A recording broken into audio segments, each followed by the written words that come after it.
I am 97 years old, and no one has ever met the real me. Not my mother, not my father. Not one person in 97 years. The worst part? No one rejected me, because I never let them see me. I disappeared before anyone could notice I was gone. My name is Thomas. That is what they called me. The name on the plaque in the living room, our boy. I was not their boy. I knew it at 7, but I never said it, and that silence became my entire life. This is what happens when you wait, when you think protecting others matters more than existing yourself. I am telling you this because you still have time, and I do not want you to do what I did. When I was 19, I stood at a dance watching girls spin in dresses. I wanted to wear one, just once. That was 78 years ago. I never did. I did not know it then. But that moment decided something. Not that night, not that year, but the next 70 years of my life. I got a job, took care of my parents, listened to them brag about their dependable son. And every day, the person I actually was faded a little more. I never wore a dress, never said the word aloud. Woman. I never said, I think I might be, because finishing that sentence would make it real, and real meant I would have to choose them or choose me. I chose them every single time. I worked, I cooked, I cleaned. I smiled when they said, what a good son. And I died inside, a little more, every single day. When I was 40, my mother got cancer. 2 years of slow dying in the room next to mine. I gave her medicine, sat with her at night, held her hand. One night, near the end, she looked at me, tired, grateful. Thomas, she said, you have been such a good son. I do not know what I would have done without you. I smiled. I said, I love you, Mom. What I did not say, I am not your son. I never was. And I have been pretending so long I do not even know who I am anymore. I could have told her. She was dying. It would have been over soon.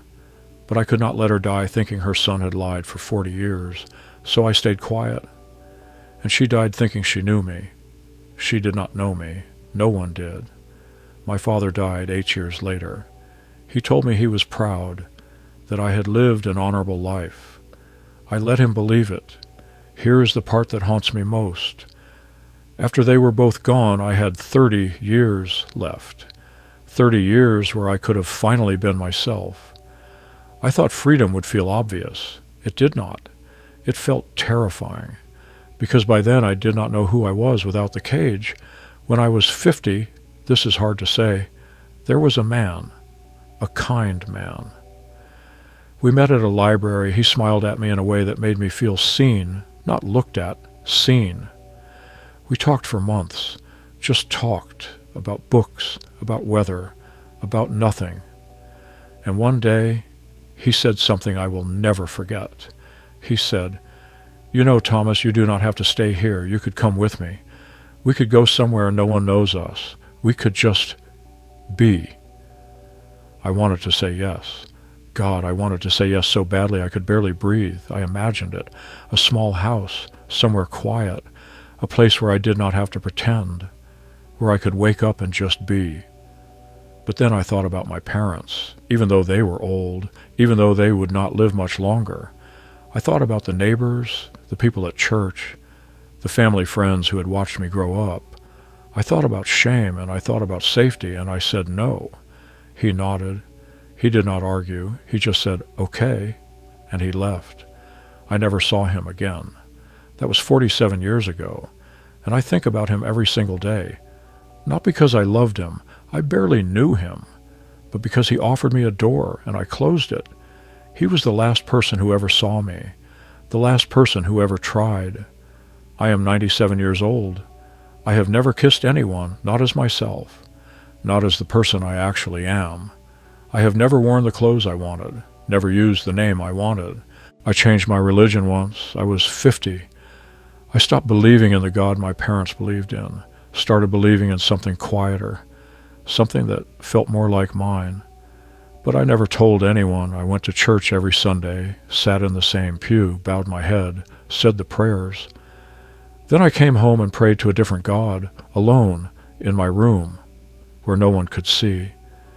Even my faith was a secret. People used to ask me about marriage. Thomas, when are you going to find a nice girl and settle down? I would smile and say, I am too busy taking care of my parents. And they would nod and say, what a good son. But the truth, I could not marry a woman because I was not a man. I could not marry a man because I was not supposed to want that. And I could not marry anyone as the person I actually was because I never let that person exist.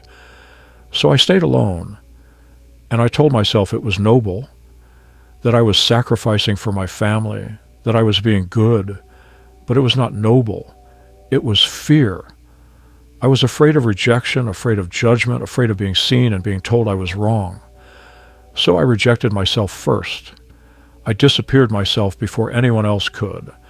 And now I am 97, and I am at the end, and I am looking back at my life, and I am trying to find one moment, one single moment, where I was actually me, and I cannot find it, because I was never me, not once, not for one day. I was always performing, always pretending, always hiding. There is one thing I did not understand until it was too late, and if you hear nothing else, hear this. Other people's comfort is not worth your life. It does not compared to this, because here's what happens when you wait. You get to my age, you look back, and you realize you gave away the only thing that was ever truly yours, yourself, and no one even asked you to. That is the part that kills me. My parents loved me. They would have been confused, maybe hurt, maybe angry at first, but they would not have stopped loving me. I know that now. I know it. But I did not give them the chance. I decided for them. I decided that their comfort was more important than my existence. And now they are gone. And I am still here. And I am still pretending. Because after 97 years, I do not know how to stop. I see young people now on the television, living as themselves, using different names, wearing different clothes, being different than what their parents expected. And some of them are rejected, some lose their families. But at least they tried.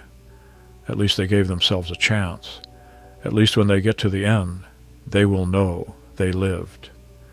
But because I never let them see me, I rejected myself over and over for 97 years, and now it is too late.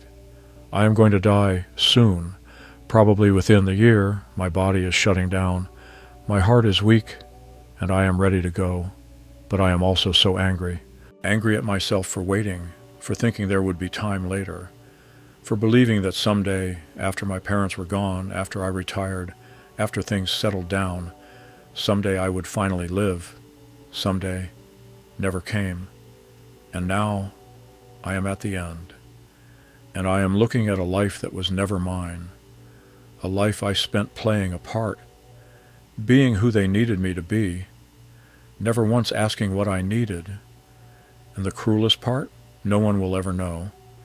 I will die as Thomas, the good son, the dependable one, and the person I actually was will die with me, unspoken, unseen, unknown.